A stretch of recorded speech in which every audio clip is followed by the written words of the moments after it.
샬롬, 목요일 해피밀에 오신 모든 성도님들을 주님의 이름으로 환영합니다. 우리 주님께서는 우리를 사랑하셔서 구원을 선물로 허락하셨습니다.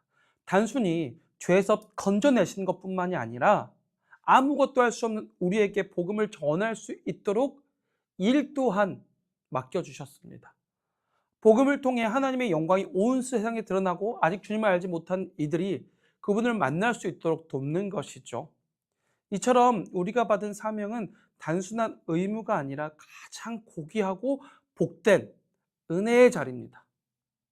사랑하는 성도 여러분, 오늘도 주님께서 보내신 자리에서 복음을 전하며 그 가운데 역사하신 하나님의 놀라운 능력과 은혜를 풍성히 경험하시기를 소망합니다.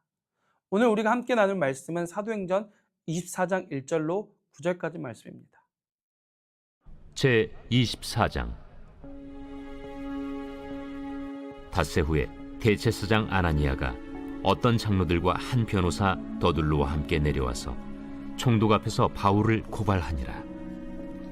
바울을 부르매 더둘로가 고발하여 이르되, 벨릭스 각하여, 우리가 당신을 힘입어 태평을 누리고 또 이 민족이 당신의 선견으로 말미암아 여러 가지로 개선된 것을 우리가 어느 모양으로나 어느 곳에서나 크게 감사하나이다.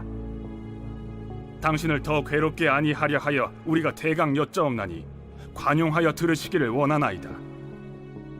우리가 보니 이 사람은 전염병 같은 자라.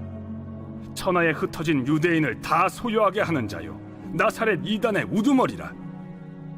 그가 또 성전을 더럽게 하려 함으로 우리가 잡았사오니 당신이 친히 그를 신문하시면 우리가 고발하는 이 모든 일을 아실 수 있나이다. 유대인들도 이에 참가하여 이 말이 옳다 주장하니라. 아멘. 말이란 참으로 신비롭고 강력한 힘을 가지고 있습니다. 같은 말이라고 해도 누가 어떤 마음으로 전하느냐에 따라 전혀 다르게 들리고 전혀 다른 결과를 가져옵니다. 어떤 사람에 대해서 좋은 사람이라는 말이 퍼지면 사람들은 그를 긍정적인 눈으로 바라보게 됩니다. 실수를 하더라도 한 번쯤 그럴 수도 있지 하면서 이해해 줍니다. 그러나 반대로 좋지 않은 사람이 있어요. 그 사람에 대한 소문이 돌면 그 사람이 아무리 선한 일을 하고 아무리 착한 삶을 살아가도 부정적으로 해석되어집니다. 한번 씌워진 프레임은 쉽게 깨지지 않기 때문이죠. 그러므로 우리는 우리의 말들을 더욱 조심해야 합니다. 없는 사실을 꾸며내서도 안 되죠. 있는 사실을 축소하거나 왜곡해서도 안 됩니다. 그렇기 때문에 여러분, 오늘 말을 잘 사용합니다. 날카로운 말로 다른 사람들을 상처 주거나 마음 아프게 하지 않고 오늘 우리에게 허락하여 주신 이 말로 다른 사람들을 살리고 힘을 더하고 그들을 생명의 길로 인도하는 일들을 잘 감당해야 하는 줄로 믿습니다.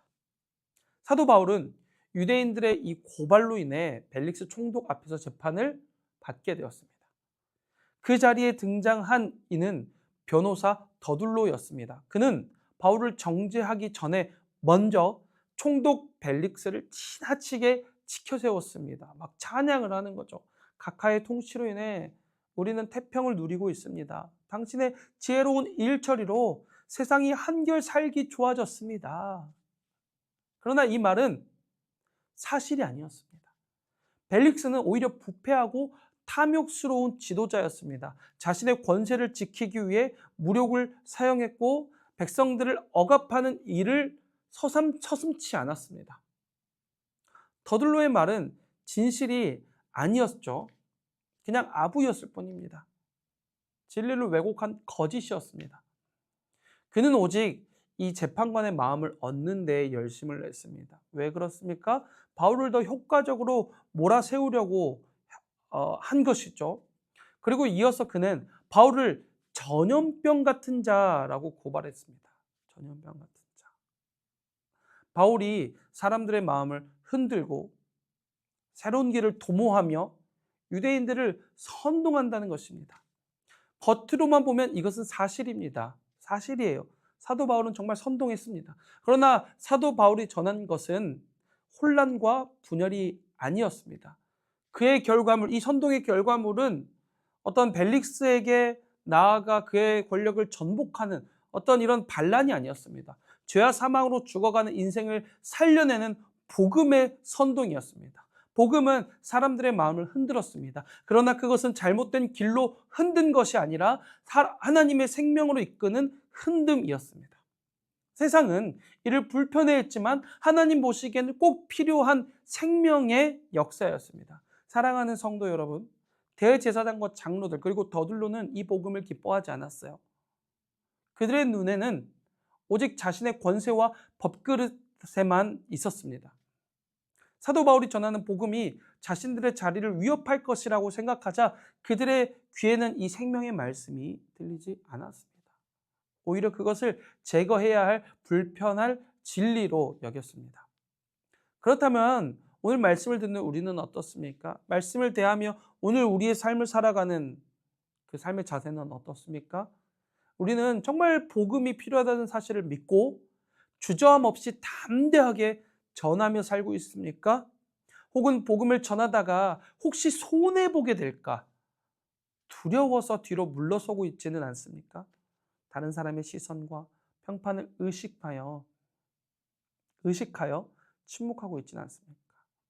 혹은 하나님의 마음을 얻는 것보다 세상의 마음을 얻는 일에 더 열심을 내고 있지는 않습니까? 주님은 오늘 우리에게 복음을 맡기셨습니다. 그것은 세상의 영광을 얻기 위한 것이 아니라 주님의 마음을 기쁘시게 하기 위한 일입니다. 사랑하는 성도 여러분, 바라기는 오늘 하루 여러분의 입술에서 흘러나오는 말들이 누군가를 살리고 복음을 전하며 주님의 마음을 빼앗는, 정말 주님의 마음을 빼앗기를 소망합니다. 주님의 마음을 빼앗는 은혜가 있기를 소망합니다. 세상의 평가가 아니라 하나님의 기쁨을 따라 사는 우리 성도님들 되시기를 간절히 소망합니다. 첫 번째 질문입니다. 어떠한 전염성을 가지고 계십니까? 선한 영향력입니까? 악한 영향력입니까? 두 번째입니다. 더들로는 지혜롭고 유능한 자였음에도 불구하고 거짓과 모함으로 악한 영향력을 펼쳤습니다. 우리에게 주신 은사와 달란트를 통하여 선한 영향력이 전해지기를 소망합니다. 하나님 아버지 감사합니다. 오늘 구원하여 주시고 우리에게 많은 은혜들을 허락하여 주사 하나님의 일들을 감당할 수 있도록 힘을 더해 주시면 감사합니다. 오늘 우리들의 삶은 어떻습니까? 주님의 기쁨을 영광을 위해 살아가고 있습니까? 나를 위해 살아가고 있습니까? 주님의 복음을 전하는 것에 기쁨을 두고 있습니까? 나의 자랑과 영광을 위하여서 소문을 내고 나를 높이는 일에 열심을 내고 있습니까? 하나님 오늘 우리에게 은혜를 베풀어 주사 하나님 복음을 위해 열심히 살아갈 수 있도록 그러한 마음과 열정을 더하여 주시옵소서. 그래야 우리 삶의 자리에 하나님의 복음이 가득 넘치고 하나님 기뻐하시는 역사가 있기를 소망합니다. 주님 힘을 더하여 주시옵소서. 예수 그리스도의 이름으로 기도드립니다. 아멘.